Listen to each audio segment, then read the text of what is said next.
Ya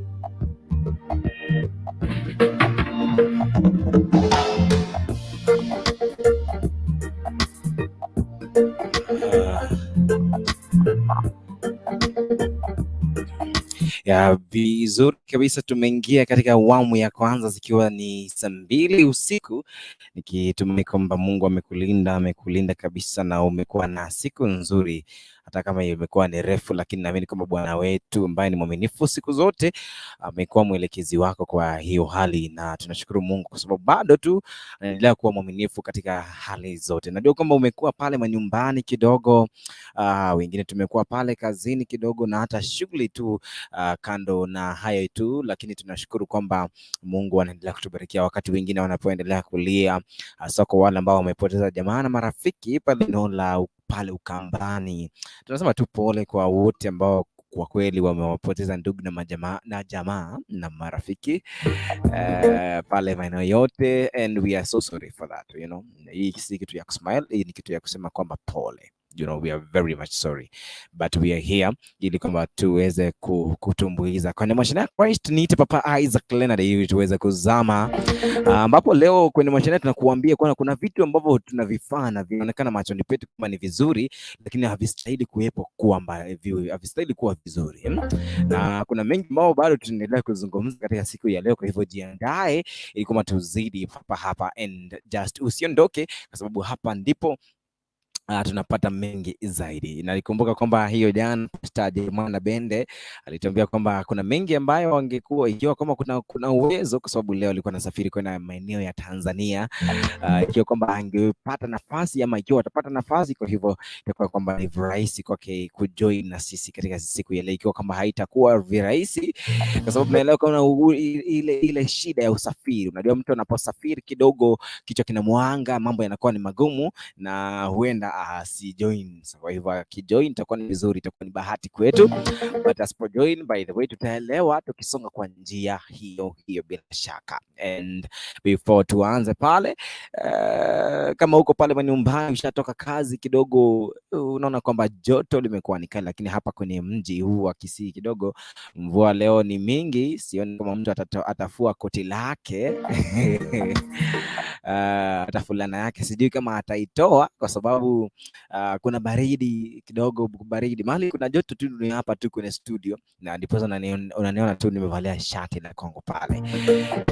Kwako wewe hauwezi kuvalia, kwa sababu huenda tu siku imekuwa kwako kuna baridi nyingi, ikiwa kwamba ni wakati huu wa sapa, wengine wako katika hali ya upishi pale. Just watch kwamba unaendelea kutizama kutoka maeneo yote nchini ama kwenye pembe zote za bara Afrika. We just welcome you here ili kama tuzidi kung'ang'ana na kuelimishana kwenye MOSHENEE ya Christ. Tunataka tu tuongelee kuhusu Yesu. Tumusengene leo, kwa sababu unajua unaposengena Yesu yeye ahisi vibaya. Unaposengena Yesu yeye ahisi vibaya, lakini ukisengena rafiki yako pale, hata kama ni rafiki yako, inakuwa ni vibaya kidogo tu, hata hisi vizuri. Hata kama unajua kuna watu ambao hawapendi kuongelewa mafanikio yao, na huenda wewe unadhani kwamba unapoongelea mafanikio yake unaongea vitu vizuri, lakini kwake inakuwa kwamba unachoma picha. Lakini sasa kwa Kristo Yesu, yeye ukiongelea mazuri anaendelea tu kuishi ndani yako, because the moment you talk about the positivity about Christ, pia anazidi kuwa ndani yako, na nafana kwamba roho yako ikuwe kwamba ni makao yake ya kila saa na kila wakati, kwa sababu unapoongea neno lake anasema kwamba ni vyema utunze roho yako, kwa sababu roho yako ni kitu kizuri ambacho kwa kweli katika roho yako ndipo chemichemi ya maji yaliyo hai, maji ya uzima yanapotokea pale. Hiyo yani ndio chemichemi ya maji ya uzima. Kwa hivyo roho ya mtu lazima itunzwe, na ndipo hata yule shetani akaambiwa kwamba usiguze roho ya Ayubu, kwa sababu Ayubu ni mtumishi wako. Wewe tesa mwili, kwa sababu mwili huu unaisha. Lakini usitese roho yake haiwezi. Siwezi nikakuruhusu, kwa sababu yule ambaye ni muumbaji ndiye ana uwezo wa kugusa roho yako. Kwa hivyo mwili mwili magonjwa yatauweza, kila kitu kitauweza, kwa sababu mwili ni wa dunia hii, lakini kuna ile ambayo tunasema kwamba I'm doing this for heavenly sake. Sijui kama wewe inafika wakati unaanza kusema kwamba I'm doing this for heavenly sake. Sasa ikiwa kama unafanya vitu kwa sababu ya heavenly sake, kwa sababu ya Mungu, itakuwa ni vizuri tukisonga kwa njia hiyo. Lakini kabla ya kuanza pale, ikiwa kama ni dakika 6 tu zimepita baada ya saa 2, ningependa tu tuweze kuomba. Kama kawaida mimi huwa sifungi macho. Huwa lazima niangalie kamera na kidogo niangalie kwamba kuna shida wapi. Kama iko shida tunaelezana kabla wewe hata ufungue macho. Tuweze kufunga macho pale, tuweze kuomba, itakuwa ni vizuri, na ninaweza kutupa pale link ili kama tuweze kuzidi kuingia hapa na kutuma jumbe zenu kwa njia iliyo nzuri, ili kwamba tuweze kuingia hapa na kuweze kusemezana 1 2 3, ili kama tuweze kujua kwamba unashika ukiwa maeneo gani, na hiyo inakuwa kwamba ni furaha kwetu sie ambao ambao kwa kweli unatupata kutoka kwa mitandao ya kijamii.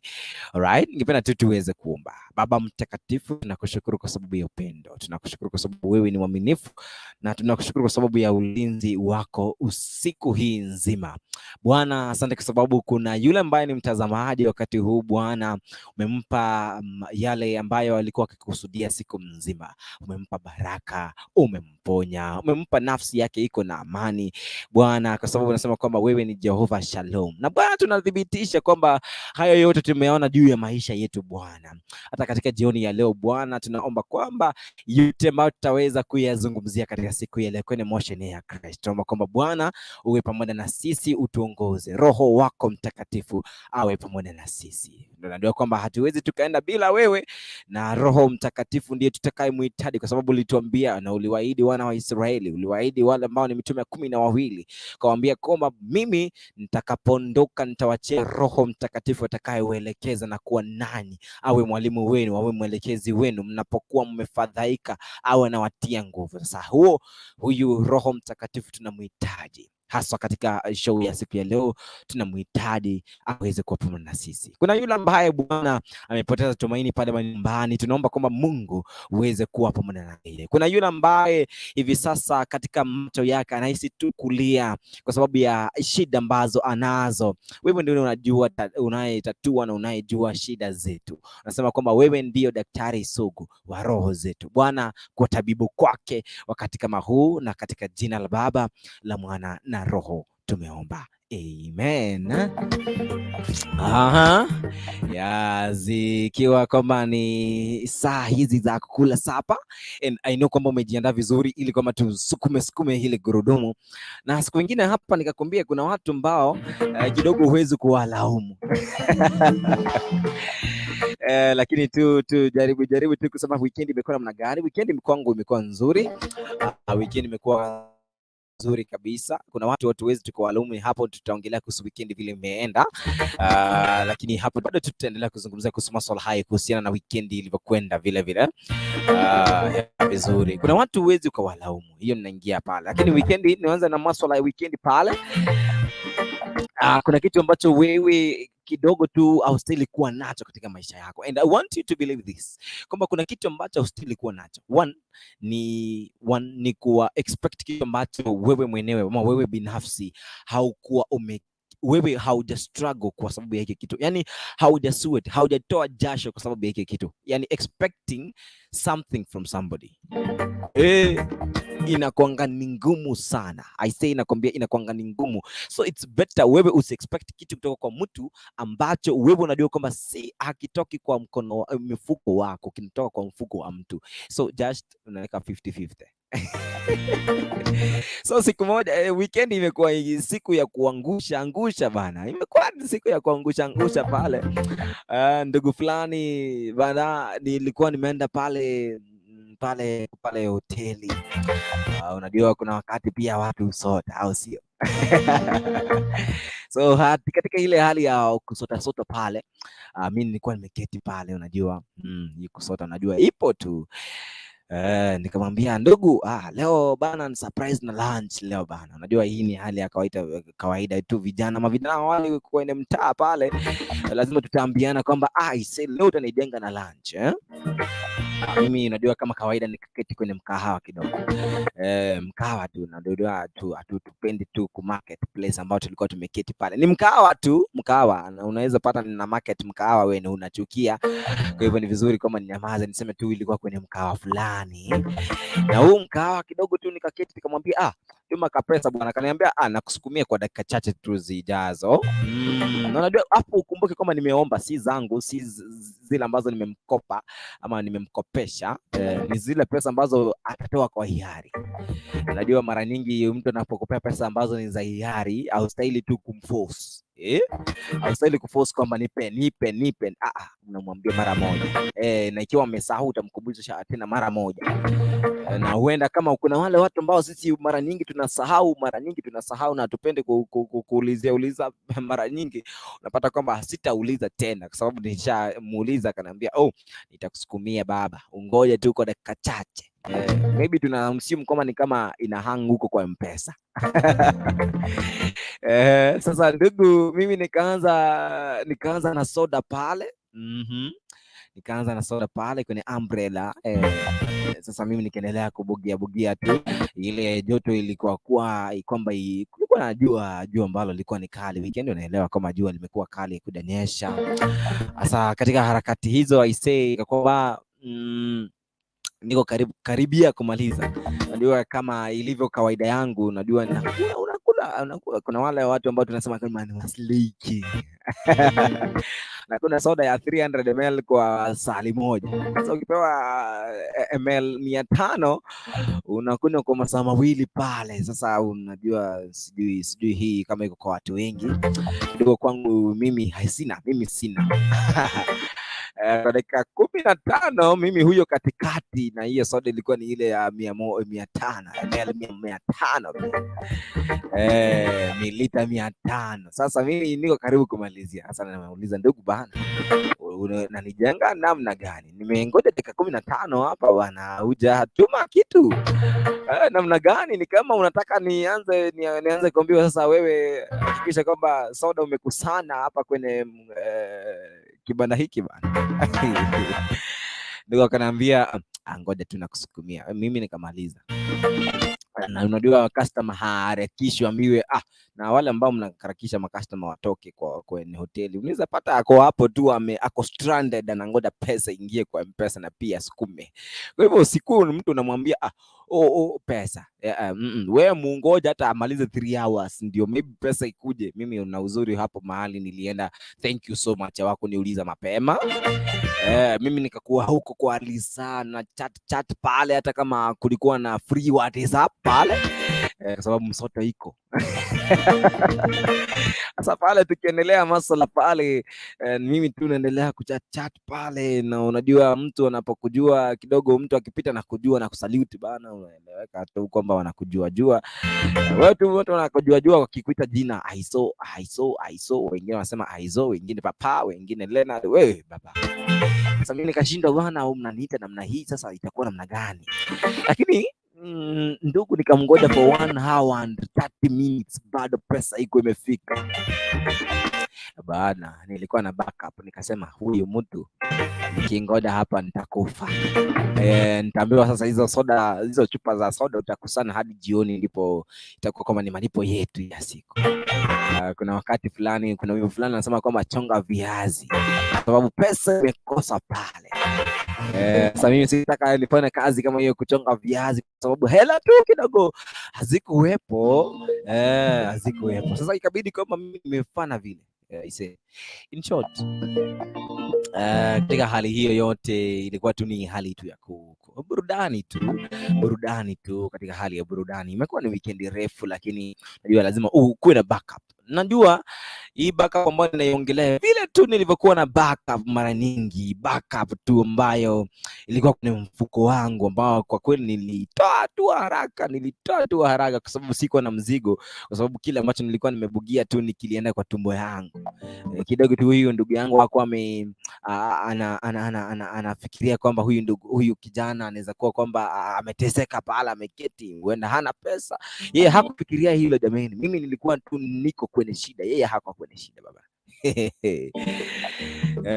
Sasa mimi nikamaliza pale nikalipa. Nataka nikufahamishe nini?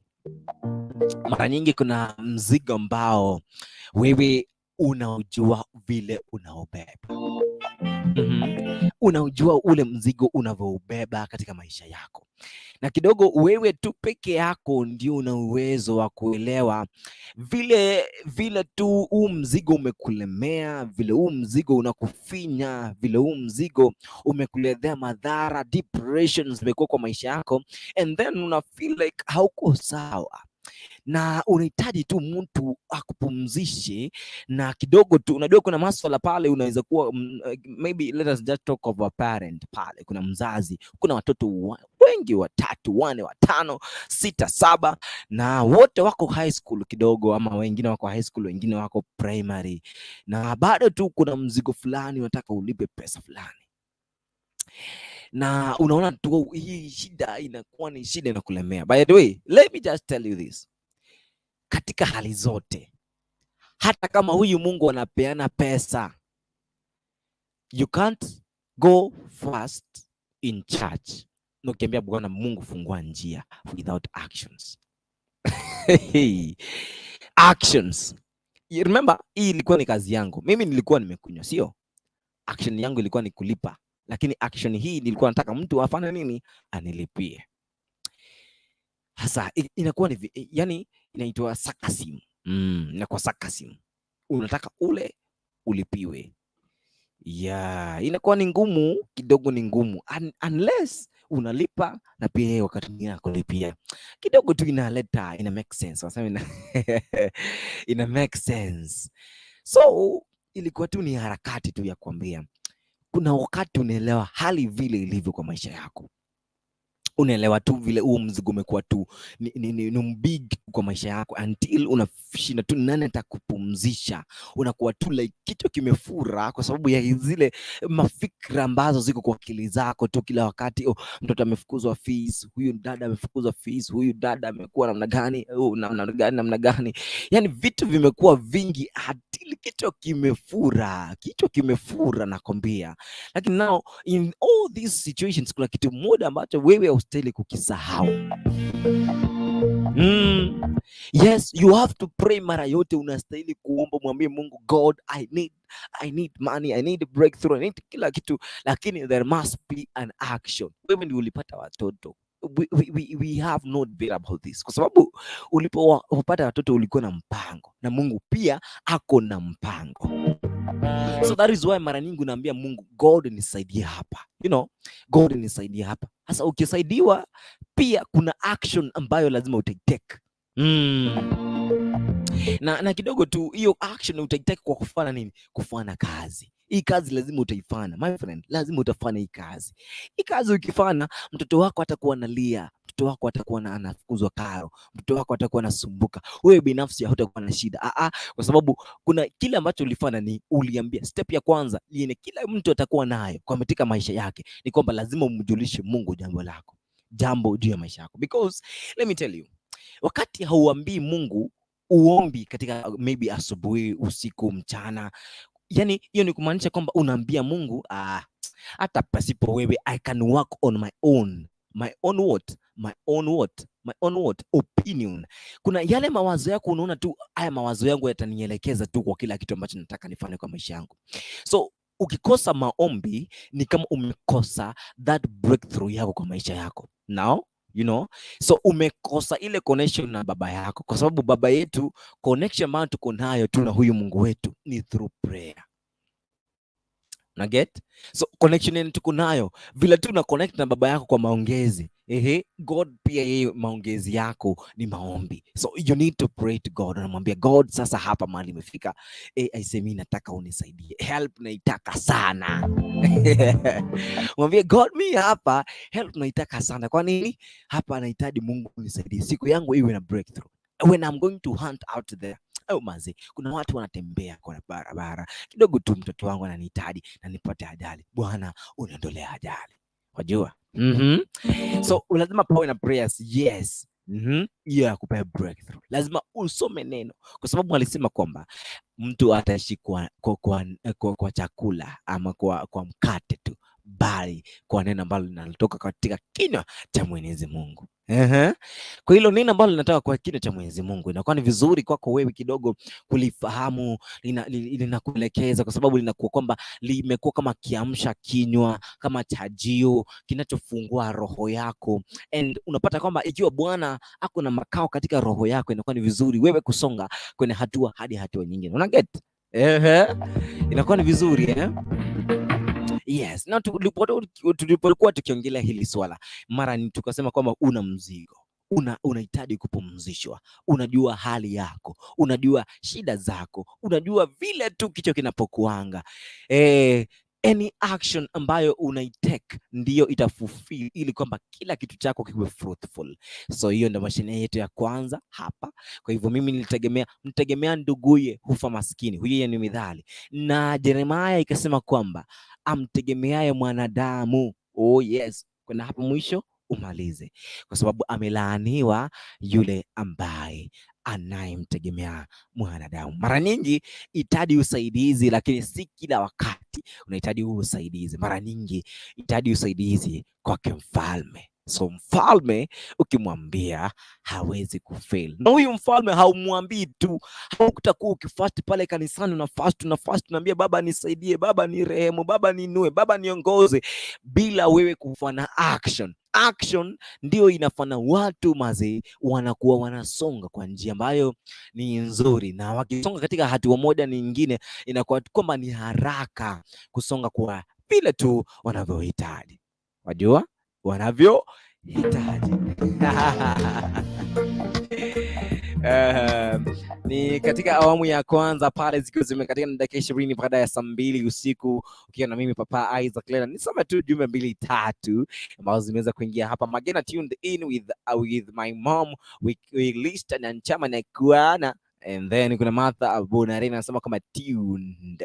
Dada mkuu anasema kwamba Isaac, mambo vipi? Naingia kama kawa live from Riyadh, Saudi. Nawapenda sana. Asante sana. Doreen Komboka anasema kwamba hello to you. Na pia dada mkubwa pia anasema kwamba nakusalimia na fans all together. My baby Scovian na Scofin. My sisters Evelyn, Rosaline, Hailin, Lilian, my parents Umbati, na my mom Kemto, my brother Zekaria na Jeremiah Bubasi, wote ambao wako pale eneo la Bubasi, wote waingie ndani. Amesema kwamba tusome katika kitabu cha Yohana sura ni ya kwanza mstari ni wa kwanza hadi pale 6, ili tujue kama neno linasema nini. Na unajua hapa ametupa kifungua kinywa kwa hiyo, kwa sababu hii ni first hour. Unajua hata kama ni jioni tu nasema kwamba ni kifungua kinywa. Pale tusome hicho kitabu tuweze kujua God anasema nini juu ya maisha yetu bila shaka. Na tunaenda kwa hiyo mashine ya pili ambayo itakuwa kwamba ni kali sana, tutaidiscuss vile vile na tutaweza kusonga kwa njia iliyo nzuri. Unajua tunaendelea kufuatilia, you can just, kwa wale wote ambao tunaendelea kufuatilia kutoka pale manyumbani, you can just like the page. Kama uko pale Facebook, you can like the page, you can like the video, you can love it as well, you can share with the friends as well. Itakuwa ni vizuri kuforward kwa wale brother, sister, mamadhe, mafadhe. Na inakuwa kama ni vizuri tukisonga kwa njia hiyo iliyo nzuri zaidi. Tumesema kama tunasoma kitabu cha Yohana sura ni ya kwanza mstari ni wa kwanza hadi 6 pale. Inasema kwamba in the beginning was the word, and the word was with God, and the word was God. He was in the beginning with God. All things were made through him, and without him nothing was made that was made. In him was life, and the life was in the light of man. And verse 6 pale inasema kwamba and the light shines in the darkness, and the darkness did not comprehend it. Number 6 inasema there was a man sent from God whose name was John. Kwa hivyo nimesoma lile neno dada mkubwa, na naomba kwamba ubarikiwe kwa sababu ya hilo. High five kwa friends wetu, kwa sababu ya wale ambao kidogo wale ambao tunaingia katika awamu ya kwanza ikiwa ni first hour pale, just tuseme high five kwa wale mabradi mafadhi wale ma relatives yule bako, itakuwa ni vizuri. Ndio mara nyingi watu hawapendi kuongea kuhusu bei wake. Ikiwa kama wewe umeoleka bana, unastahili kusifu bei wako, kwa sababu weza wanasema kama washafanika kuwa mwili mmoja. Sasa ikiwa umefanika kuwa mwili mmoja, tutasema nini? Kwa sababu bwana alishafanya hilo likatendeka, hatuwezi tukalikataa. Sema hi to Bay, hi to friends, hi to your son, your daughter, your nephew, your niece, wale ma friends ambao kidogo tu pale kazini, big up tu na wao, inakuwa ni vizuri. Tukisonga katika awamu hii ya kwanza, zikiwa zimekatika na dakika 26 baada ya saa 2 usiku, ikiwa leo ni siku ile ya 6 mwezi huu wa 12 mwaka 2021. Tukisonga kwa njia iliyo nzuri kabisa. Nakwambia jana ilikuwa nzuri, bado tukiendelea kuongelea kuhusu jana kabla ya kwenda kwenye topic ya siku ya leo. Tulikuwa na ndugu zetu wale wawili ulioona, kwa wale ambao tulifuatilia pale, ilikuwa ni vizuri. Yani ilikuwa ni baraka tu, you know, ilikuwa ni challenge tu. Dada mkubwa pale anakomenda anasema kwamba my brother Yona, not Johanna. I'm sorry for that. But ni Yona. Let me just say, hebu tuangalie hiyo Yona.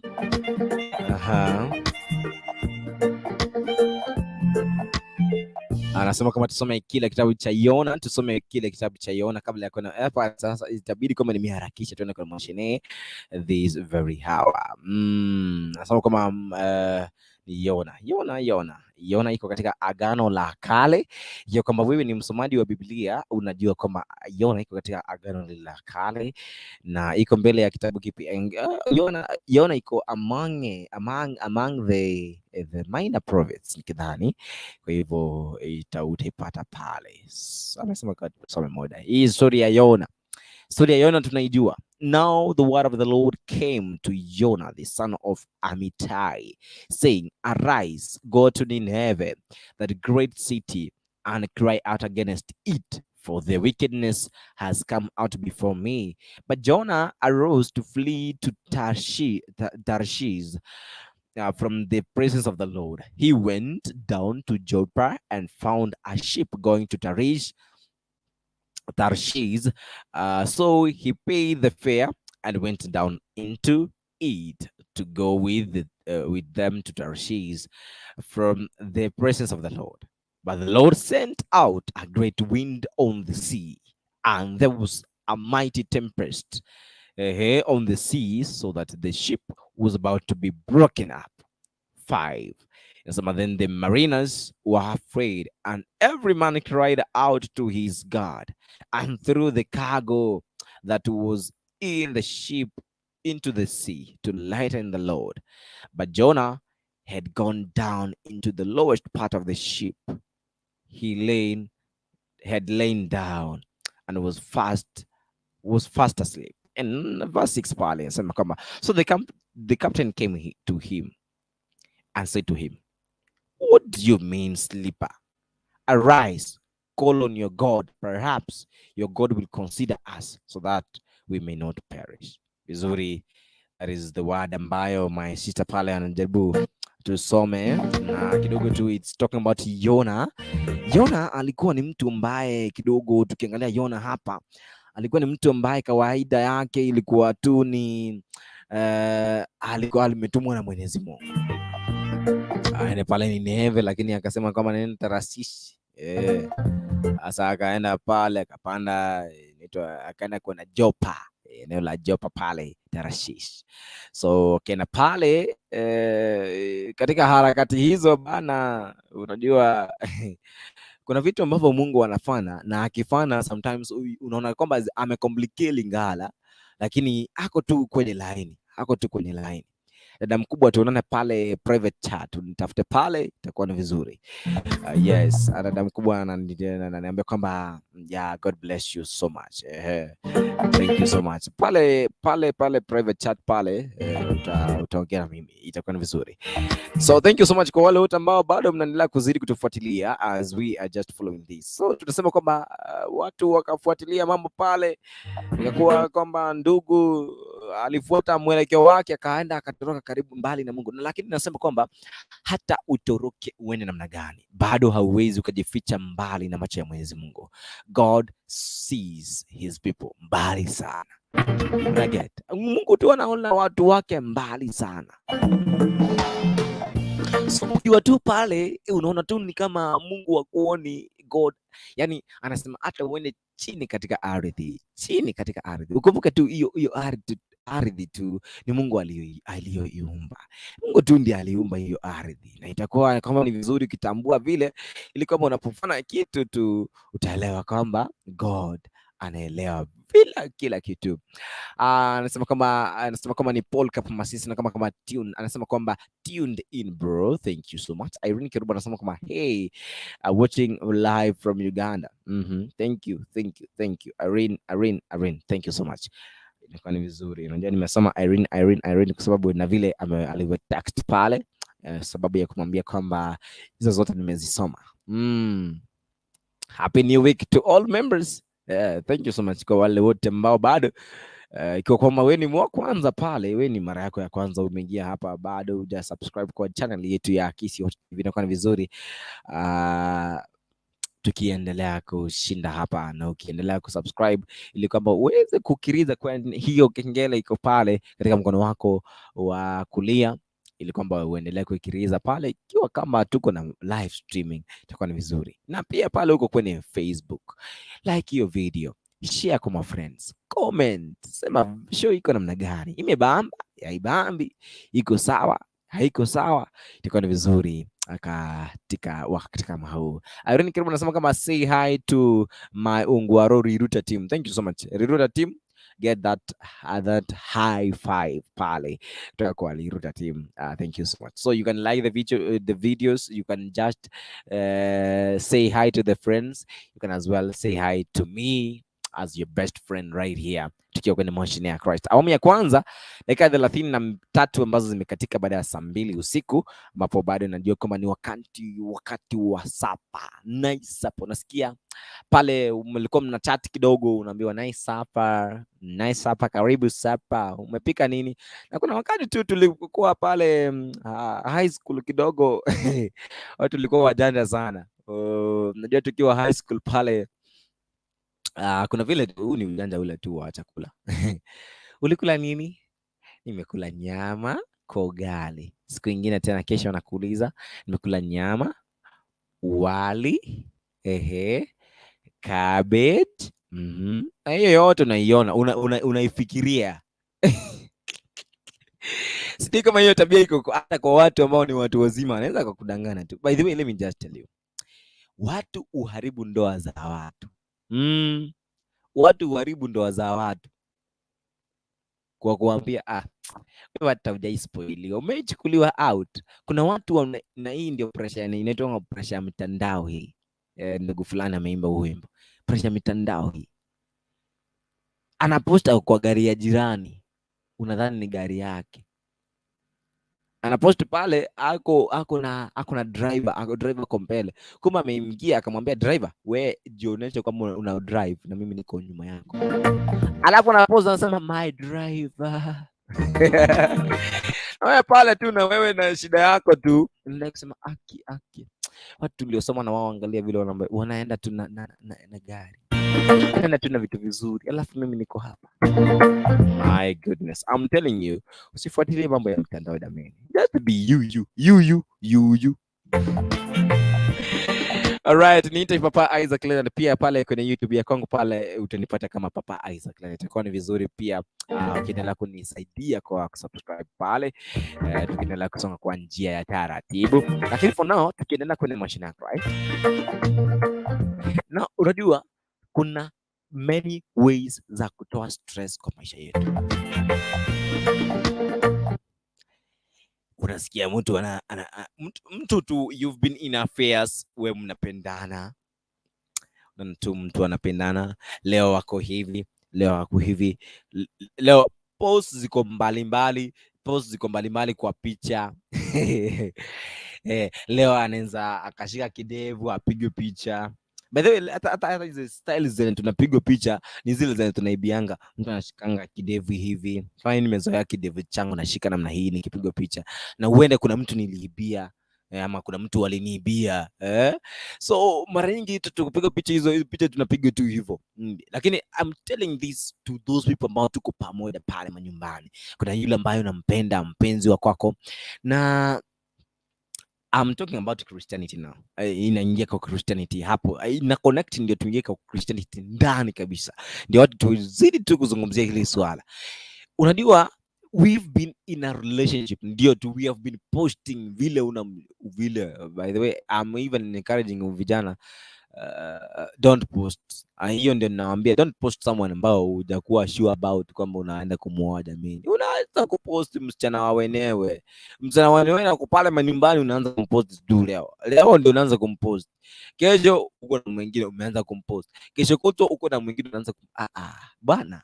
Yani kwa ile heshima yako, hata wewe kujiheshimu bwana, kwa ile wewe kupata zile heshima nzuri, hata wewe kujulikana kama mtu ambaye anaweza kapena ushauri mzuri, acha kupost hizi vitu. Unapost leo, unapost kesho, enemies unasema God scatter my enemies, na bado unawaambia your secrets.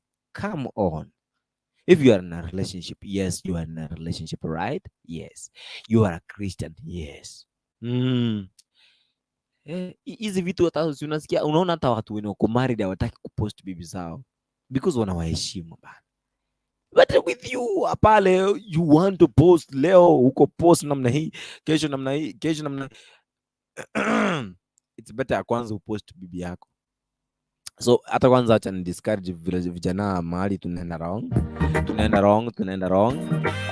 Unapiga picha ukiwa umemshika namna hiyo because wewe uko pale. Ukiwa pale unaenda tu kupiga picha. No, katika hiyo hali you are still a Christian. Sasa leo tunaanza na vijana ndio tuende kwa mambo swala ya kifamilia pale nyumbani. Kidogo tu homa inataka kuniangusha. Unajua nataka niangushe hii homa. Nimekuangusha. Hauwezi ukanishinda bwana. Homa Mr. Homa. Nyamaza, tulia tuendelee na story yetu hapa. Homa ukitulia hapo itakuwa vizuri. Homa umekubali? Oh yes. Homa amekubali kutulia sasa. Tuendelee sasa. Unajua we've been having, I have many friends. Tunatembea, tunafanya kila kitu. Pia wewe pale nyumbani uko na rafiki wako mzuri, unapenda kujistarehesha, unamwambia vile God ni mzuri, vile God tu anakujaza, vile God amekutoa mbali, vile God anakupeleka mbali. Lakini cha kwanza tuache na story za mitandao. Pride na mitandao inakuwa kwamba inakuangusha, unakuwa uko down. Pride kuwa na pride yako kwa Christ, like unampeanga tu, unamwambia mashine yako, unapeanga tu Christ peke yake, ndio najua at least yeye ndiye anafulfill vitu zake kwako.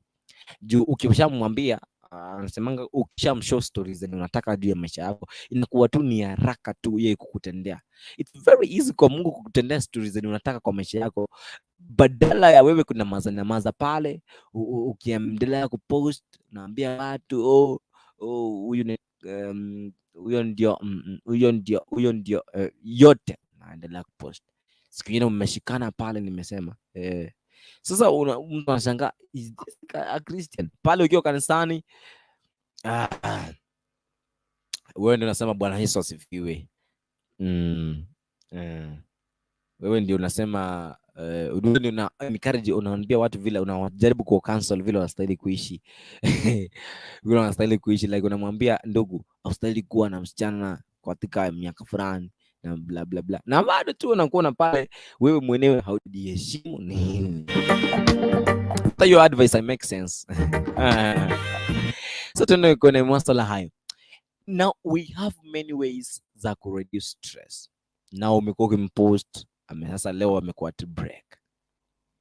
Na wale wavulana, wewe ni Mkristo, umetokea wapi?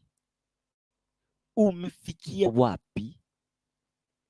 Na imefikia wapi? Uliona kwa series ama uliona wapi? Soap operas. We are talking about real life. Some of us, we are living in soap operas. Tunaishi maisha ya wenyewe. Naishi maisha ya soap opera. Sijui ni kwa nini. Why should we live kwa maisha ya soap opera? Live your real life. You're an African, you are an American, you are whatever. But there is something nataka uelewe. Ishi maisha yako bwana. Unataka tu unajua tu any stress. Nataka kulewa. Nasikia ni kuna nyimbo ambazo zilikuja pale, unaambiwa nataka kulewa. Iwa, nataka kulewa. Iwa, nataka kulewa. Iwa. Hasa pale ukianza tu unaanza nataka kulewa. Unalewa bwana. Unalewa, mtu analewa kwa sababu kuna ka stress, umekaa heartbroken. Ama unakuwa na mazungumzo mazuri na marafiki zako. Wazazi sometimes kuna wakati pia wao wanakuwa down kwa masuala ya kifedha. Ulinunuliwa nguo fulani huko. Sasa wewe pia ni mume wa mtu. Wewe ni mume wa mtu pale. Alafu mmekosana bibi yako. Badala ya kuleta hasara pale manyumbani. Badala tu ya kuleta ile hasara pale manyumbani. Think of something.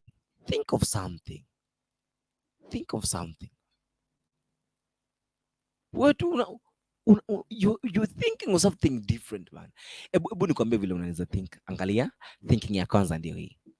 Bana, unachukua pesa mingi, umepewa mshahara, bibi yako amekubo. Unanibo nini? Wewe ndio huyu unatoka namna hiyo, una brag. Mikono ikiwa side na side. Hata wall inaona ni kama huyu mtu ameanza kunenepa in a few seconds. Ushaanza kunenepa in a few seconds. Wewe ushanenepa, sasa unapita umeanza kunikasirisha. Sinakuonesha mimi ni mwanaume. Ushaenda. Wewe ukienda nani alikuambia kwamba our solutions we should look for them kwa kulewa? Who told you this? Kopa, our solutions zinakuja wakati una make violence kwa nyumba. Who told you this? Who told you how to handle these disputes? Ni kwa kukuoro. Kuna wazee yeye lazima akikuoro ako sawa. Who told you? Kutoka wapi jameni? So leo umeamka tu wewe ni Mkristo, lakini hiyo siku ati nimesikia ndugu fulani akiniambia, yani sijaona baba yangu akiwa ametei, lakini siku ya kwanza nimemwona ametei kwa sababu walikosana na mama alimwat break. Kuna masuala ambayo tunapata, there are people ambao wako na seed ambao si ya God. Kuna mtu wako na seed ya adultery. Kama wewe ni bibi, badala unaona tu mume tu wako ako na hiyo seed ya adultery iko ndani yake, na God haujamwombea God amsaidie. Why can't you solve? There are many ways ya kuhandle these stories za marriages, this story za wewe kwenye relationship, this story. There are many ways, not by drinking, not by making violence, not by beating someone, not by making quarrels kwa nyumba ndio usikike wewe ndume ako kwenye nyumba. Naongea kama speaker. Naongea kama speaker pale kwa nyumba. That's not a way ya solve dispute. Mtu analewa chakari, unatumia kama 5,000 pale. Unatumia 5,000 pale. Unatumia 5,000 unanunua kila aina ya ile madawa yenye kidogo itakufanya tu usahau kila kitu ambacho kidogo tumepita katika hiyo siku. But now we have many ways, and they are the good ones, of solving disputes. Now, do you want to stay to live in faith na kuendelea kuishi kwa amani?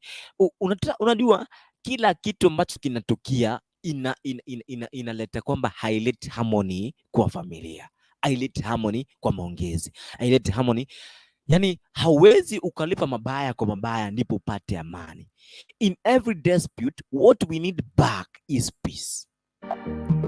Unasikia wakati mwingine, wakati rais ama anaposimama hapa anatuambia tuliungana na huyu mzee wakati fulani kwa sababu naona kwamba taifa langu lilikuwa linaangamia na mimi ni kiongozi wa taifa, lazima tu ningesaidia kwa kuleta watu kwa pamoja, yani bring out unity.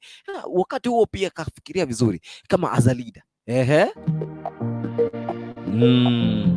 Asa hapo nataka tuelewane. Yeye alifikiria hivyo badala, kwa sababu alielewa kwamba huko kupigana siku fulani huyu amejiita bingwa, mimi nitaita bingwa. Unajua hiyo ndio inakuwa kwa familia. Bwana unajiita bingwa, bibi anajiita bingwa, kijana unajiita bingwa, msichana pia anajiita bingwa. Wale ambao mko kwenye new marriages, young marriages, bwana anataka kuonekana kuwa bingwa, bibi anataka kuonekana bingwa. By the way, let me just solve this dispute. In the Biblia tunaambiwa kwamba sometimes tunaambiwa kwamba mwanaume ndiye kichwa. See, sometimes like it's real. Mwanaume ndiye kichwa. But you just know that all this ndiyo kichwa, but we should understand kwamba sisi wote we are equal before God. There's one thing ambayo inastahili kuringa kwa akili yako mara nyingi ama mara yote, ili kwamba uelewe kwamba ni vizuri tuweze kujua kwamba siku zote, all days, all the time, yes, we are all equal. We are all equal. Kidogo tu nisome jumbe 2-3 kabla ya kusonga kwenda hatua nyingine, ili kwamba tujue kwamba kina nani wameweza kutuongelesha hapa. Dada mkubwa anasema kama Isaac, kuna kitu nataka tuongelee kama si leo siku nyingine. Rafiki ni nani? Rafiki mke kwa rafiki, na rafiki mke kwa mke ama mme kwa mme anapata mme akiwa na rafiki mke, wakasema ni mke wake. Vile vile mke ama mme mwingine hivyo.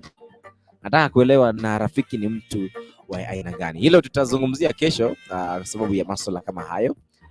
Hapo niangalie hiki kitabu ambacho Irina aliniambia nimsomee kidogo niweze kumsomea, asije akasema kwamba ninamlenga. Sikulengi aisee, sikulengi. Tulisoma hicho kitabu, kitabu cha Zaburi, the psalmist in Psalm. Zaburi nasema Zaburi sura ni ya 38 mstari ni wa 17 hadi 18.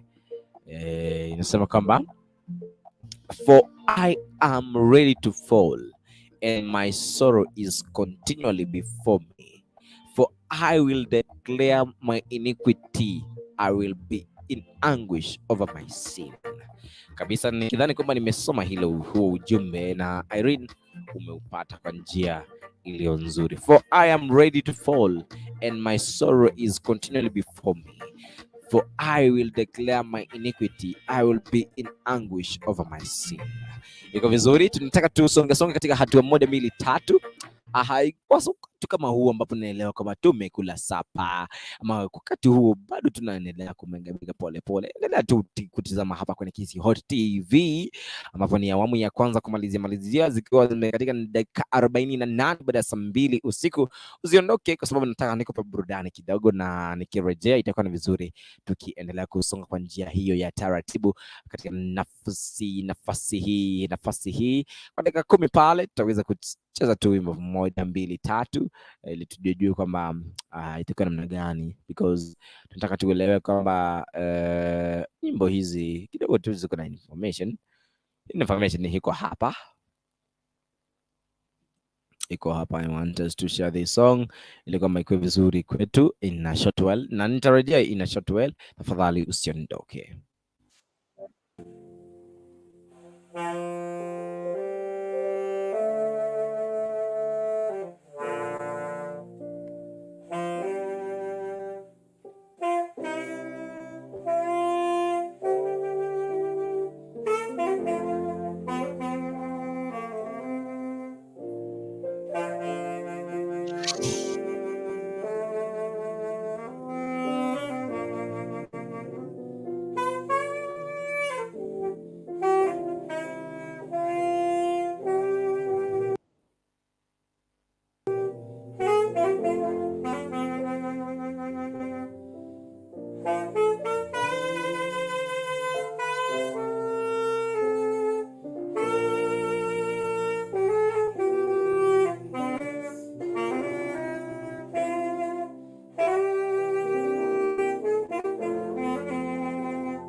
Alright kabisa, tunaendelea nilienda kushughulikia masuala mawili matatu, lakini tumeweza kurejea tena, lakini usiondoke kwa sababu hii ni awamu ya pili.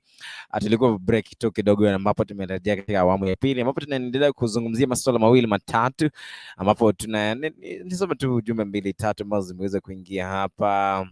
Nice worshiping, be blessed always, amen amen, glory to God, I love songs, I like food.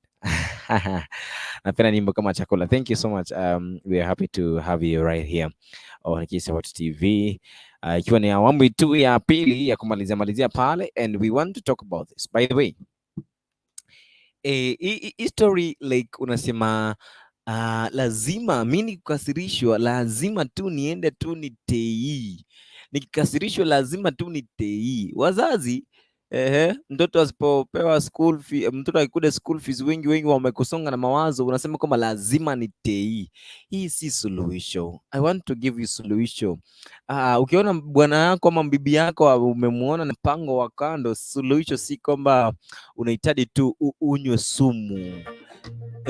Suluhisho si kama unastahili unywe sumu, hapana. Suluhisho si wewe kuanza kupigana. No. Kuna masuala mengi ambayo, kuna njia mingi ambazo tunaweza tukasolve masuala haya. Nataka unipe tu kile ambacho kinaitwa kwamba ni masikio. Masikio ndio hayo nataka unipe, and then I give you these answers.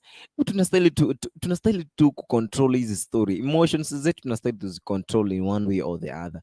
And as well, hata bila hiyo bado tunastahili tu tuishi maisha yetu kama Wakristo, maisha yetu kama ndugu, maisha yetu kama jamii, maisha yetu kama ndugu na dada. We need to live this life. I was telling tu kuishi life because nataka kuishi kwa sababu ya ndugu yako, kwa sababu ya dada yako. This life you are living because God amekupa hiyo chance ya kulive kwa hii fraternity. Hii life unaendelea kuishi, unaendelea kusherehekea kwa sababu ya kile kitu ambacho Bwana amekusaidia nacho tu, so that you are trying to use this life ambayo kunayo, ili at least usonge mbele hatua.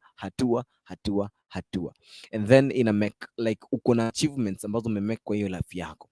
Kuna achievements ambazo fulani ambazo unastahili kumake kwa life yako. One,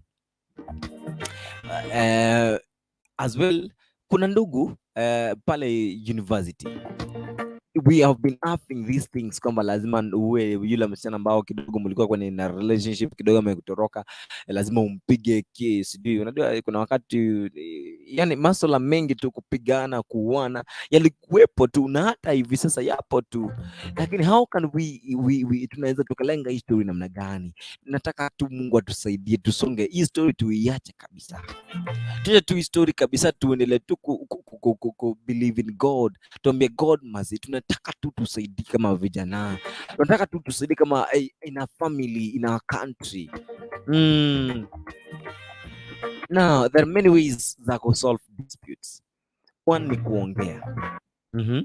Unaweza kuongea na mtu, mwambie aisee, nataka ikuwe hivi, nataka ikuwe hivi, na yekataa, unaachana tu naye, because kama amekataa utafanya namna gani? Si unaacha tu. So kuna many ways za kushughulikia stories ambazo kwa kweli hazifurahishi. Now another way ambao kwa kweli tunaweza tukaitumia ili kusolve dispute bana, hiyo pesa umetumia pale, bibi amekukasirisha. Bibi alipokukasirisha ukaenda kutei nayo, ukatumia 1,500, utumia 2,000, 20,000. We badala tu kwe hivyo bana, we tu kwa mtu wa amani. In every dispute, kitu ambacho tunahitaji kiwepo pale ni amani, upendo. Amani, upendo, love and peace. Peace and love. Hiyo ndio kitu tunahitaji in any relationship, any family, anything ambayo inataka tu ikuwe successful, lakini lazima hizi vitu ziwepo. There must be these 2, 3, 4 things. Oh yes, tunafika. So hizi vitu zinakuwa 1, hiyo pesa unasema ulienda hukunia, hebu nunua nyama hiyo siku mkule nyama ba. Sijui umejaribu hii, jaribu tu hiyo. Jaribu tu hiyo. Jaribu hiyo siku, badala tu uende ukune utei, utumie tu hizo pesa kwa sababu ya kuharibu siku, kusema kwamba unatoa stress.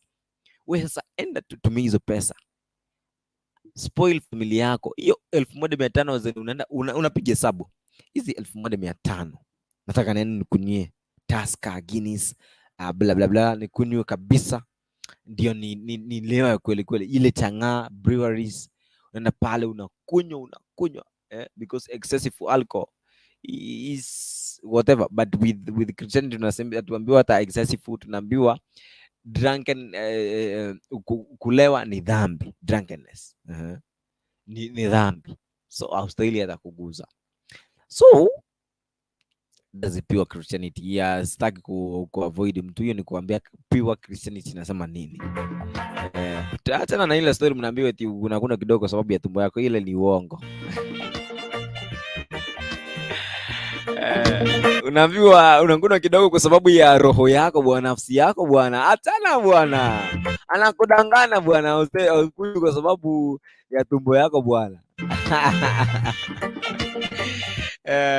Watu wamezoea tu hiyo tabia, lakini hii tabia inifurahishi bana, inifurahishi kuwa mtu ambao unakula vizuri, wewe acha tu kidogo tu nikunywe kidogo. Hakuna kitu kama hiyo eti kuna kidogo alafu uabudu Mungu kidogo. Hiyo haipo bana. Umeandikwa wapi kwenye Biblia bana? Tuache kudanganana, tembea tu ukweli tu watosha. Wajua ukweli unatosha. Haya, inatosha mboga. Haya, umechukua hizi pesa eti bibi umekasirishwa na bwana. Of course kuna situations ambazo unaweza ukatoroka, lakini kuna hii situation umekasirishwa na bwana, pesa umekopesha ukatorokea kwenyu, eti ndio bwana kuja kutafuta. That is not a way of solving disputes. You can solve even that problem ukiwa kwako. Umetumia fare kwenu, si hapa kwenu Mombasa, kwenu ni Kisumu, kwenu ni hata kama ni karibu na kwenu, lakini unajua kuna mahali ambapo ni kama kwa bibi yako ni mbali, fare ya kwenda kurudi ni 200. Yaani ni karibu sana, kwa fare ya kwenda kurudi ni 200, maybe ni kwa nduthi, kwa gari sijui ni 100, 200. Kwa hivyo ukienda 100 kurudi 100, na hauwezi enda mikono mitupu. Lakini siku hizi nasikia wanaenda mikono mitupu kwa sababu ya bla bla bla bla. Unaenda kulisha wazazi ndio wakuwe na energy ya kupigia bwana wako simu, umpigie kelele, ndio wamchongoe vya kutosha. Badala ya hiyo kujaibisha hiyo pesa, nunua kitu kizuri. Bwana akikuja mwambie mpenzi, kuna kitu hapa jameni.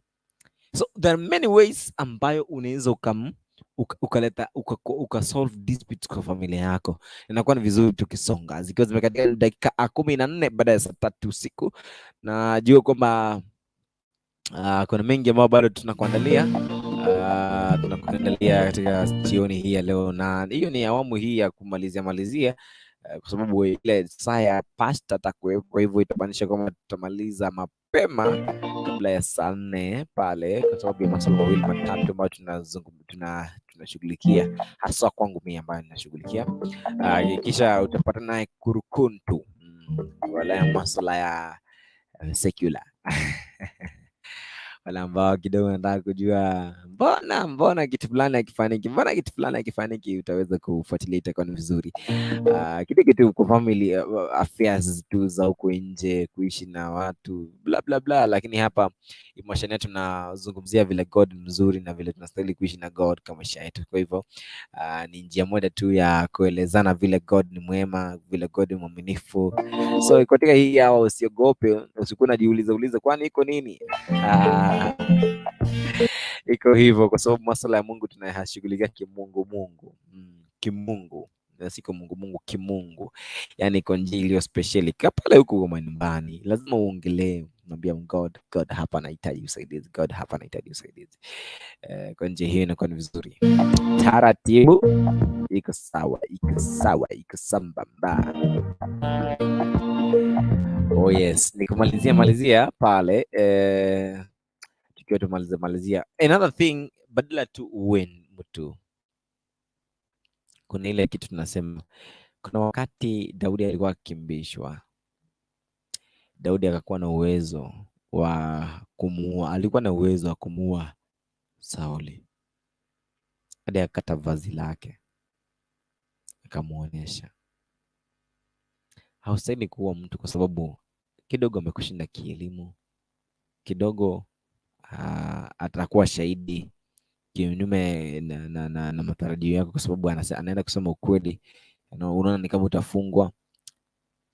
By the way, there are some countries ambazo, there are some places ambazo wewe unastahili hata kujipeleka mwenyewe, kwa sababu ukiona tu uko kwenye makosa, mbona usikubali makosa yako kwa pale, upelekwe tu kwenye seli, because it's good kwamba you feel joyous wakati unakuwa kwenye haki. Mara nyingi kuna wakati fulani pia mimi nilikuwa kwenye hali kama hiyo. Wakati uko kwenye shida, hii shida hiyo ilisababisha, utaikubali, you will accept it, kwa sababu inasema kwamba yani msiba wa kujitakia hauna kilio, because kitu ambacho umejitakia wewe binafsi hauhitaji kulia. You should accept it, usonge nayo inakuwa ni vizuri. Zikiwa kwamba zimebaki dakika 10 hivi ama 13 tuweze kutoka hapa, lakini ni kumalizia. So we have many ways to solve disputes. Tushamaliza ya kwanza surprise. Bwana umetoka pale, badala ya kwenda kutei bibi, badala ya kwenda kutei na friends, unaenda kwa club. Hata ujaenda kwa club juu ni nini, bibi amemkasirisha, amekuwa adulterer, na wewe unataka kupay with that adultery. Hiyo ni nini? Sin on another sin, kwa sababu umeona bwana wako, bibi yako na bwana mwingine sana, wewe bwana mwingine. Na hiyo kitu tutazungumzia kesho kuhusiana na masuala ya marafiki. Rafiki ni nani? Hiyo tutaangalia sana, rafiki ni nani, na sasa tutazingatia historia ya Daudi na Jonathani.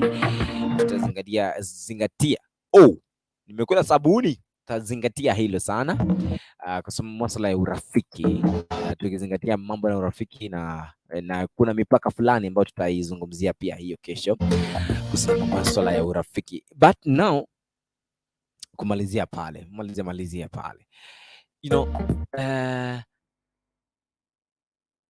tumesema ya kwanza ni surprise mtu na kitu kizuri. Ya pili, solving kwa kuongea tu, chukua wakati wako. The other thing, read the word. Mara nyingi the word is the counsel, because anasema yani, Bwana ni mchungaji wangu, sitapungukiwa kitu. So wakati unapungukiwa, unahisi kwamba unapungukiwa kitu, unahitaji mchungaji wako ambao ni Kristo. Unampata kwenye Biblia, kwenye maandiko. Unapoendelea kusoma maandiko, unapata kitu fulani ambacho hujawahi kipata. Unahitaji ile energy ambayo hujawahi kuwa nayo, unahitaji ule msaada ambao hujawahi kuwa nao. Kupata huo msaada, basi ni vizuri uingie kwenye Biblia, itakuwa ni vizuri ukisonga. Zimekatika dakika 20, ninasema kwamba nitaplay one music. Nikirejea pale ni kumalizia katika awamu ya mwisho hapa, because naona kwamba wakati kidogo leo sijakuwa vizuri, lakini najua mwili ukikataa, mwili ukisema hapa kwamba sisikii vizuri, unaupeleka ulivyo. Kwa by the way, in short, nikumaanisha kwamba sisikii vizuri, sijihisi vizuri, kidogo mwili umekataa kabisa, mwili umekataa kabisa. But we are trying kabisa, tuone kama mwili unakubali. Mwili ukikataa kidogo, unasema tu God tu atusaidie tumalize vizuri. Yeah, sure. Moyo wangu usilie tena, moyo wangu usibabaike, naye Mungu mkuu sana, naye Mungu mweza wa yote. Aingia rohoni mwangu, kanipa kutulia, kaniambia ewe mwanangu usilie tena. Aingia rohoni mwangu, kanipa kutulia, kaniambia ewe mwanangu usilie tena. Ninajua shida zangu mimi nitazitatua, bila Yesu mimi ni mtu bure, bila Yesu mimi ni mtu bure. Kati giza Yesu mwanga wangu, kati huzuni Yesu ni mufariji, kati vita Yesu mwanga wangu, katika njaa Yesu mkate wa uzima. Yesu kimbilio, hajawahi kuniacha. Yesu mwanga wangu, mahali pa kujificha. Yesu kimbilio, hajawahi kuniacha. Yesu mwanga wangu, mahali pa kujificha. Anajua shida zangu, yeye anazitatua. Bila Yesu mimi ni mtu bure, bila Yesu mimi ni mtu bure.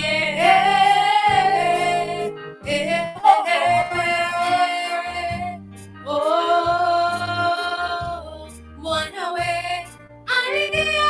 aliingia rohoni mwangu, kanipa kutulia, kaniambia ewe mwanangu usilie. Aliingia rohoni mwangu, kanipa kutulia, kaniambia ewe mwanangu usilie. Najua shida zangu mimi nitazitatua, bila Yesu mimi ni bila Yesu mimi ni mtu bure. Aliingia rohoni mwangu, kanipa kutulia, kaniambia ewe mwanangu usilie. Aliingia rohoni mwangu, kanipa kutulia, kaniambia ewe mwanangu usilie tena. Ninajua shida zangu mimi nitazitatua, bila Yesu mimi ni mtu, bila Yesu mimi ni mtu bure.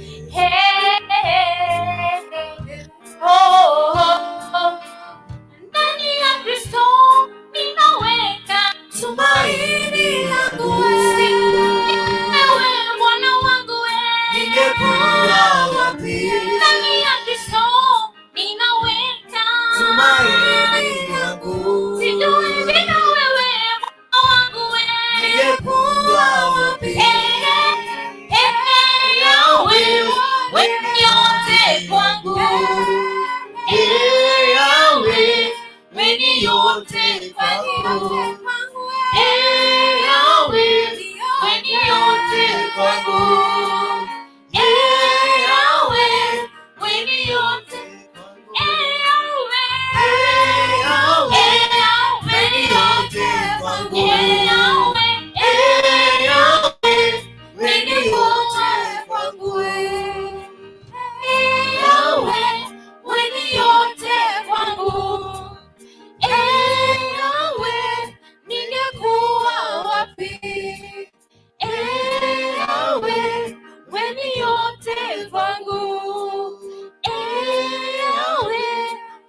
you so much. Wimbo wake Chebos, tunamuita Chebos, ita John Chebos, wimbo ambao wakati ndugu yetu Patrick Buya tulipomfanyia interview, nakumbuka ilikuwa mwezi wa 6 pale, alifurahi sana kwamba pia wimbo wake uliweza kuinspire wale wa vijana ambao wanawaka vizuri sana.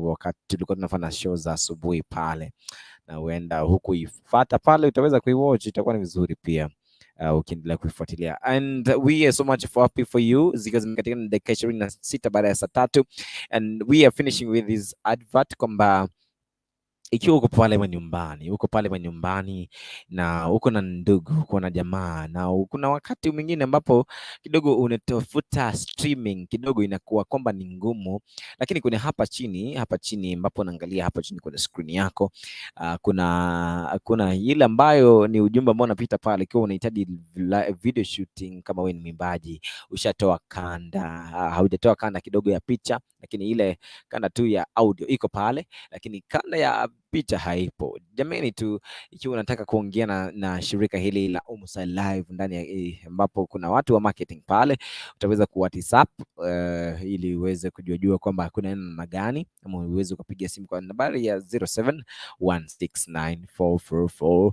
Itakuwa ni vizuri kwamba uweze kujua kwamba utawapata, kwa uweze kujua ada ni ngapi, kidogo uweze kujitayarisha, ujue ada ni ngapi, ujue kile ambacho kinahitajika ni kipi, na itakuwa ni vizuri kwa njia hiyo. Itakuwa ni sawa ikiwa ungependa tu kufanya vile, na tunashukuru Mwenyezi Mungu kwa sababu bado tu ataweza kukufikisha katika eneo hili. This is the best place ambao unahitaji streaming, kama ni harusi, mazishi, kidogo ni event ambao kunayo kwa masuala ya event yoyote tu, kama ni unataka kuleta wanakijiji pamoja, ni kidogo tu uonekane kwenye filamu fulani, itakuwa ni vizuri ukihitaji kitu kama hicho. Na ikiwa kidogo uko na ile ambayo ni function, ungependa kwamba uweze kurekodiwa video iweze kuchukuliwa vizuri, utaweza kucontact papa hapa na nambari ambayo iko kwenye screen pale, 0700169444. Itakuwa ni sawa, and we'll just work on that kwa njia iliyo nzuri. Naona kwamba zimekatika dakika 28, karibia saa 3:30 pale. Tutaweza kuongea na wewe baadaye hiyo kesho, kwa sababu hivi sasa nataka tu nitamatishie hapa ili kwamba tupatane hiyo kesho kuanzia mida ni ya saa 2, tutamalizia mara pale saa 4. Leo kidogo mwili umekataa, tutana hapo kesho, na kutakia baraka njema na Mungu tu akuzidishie na neema yake. May the grace of our Lord Jesus Christ and the love of God and the fellowship of the Holy Spirit be with us now and forevermore. Amen and amen. Nakutakia heri njema kwa na usiku mwanana. Niite Papa Isaac Leonard. Tupatane kwenye MOSHENEE kama hii hapo kesho. Goodbye.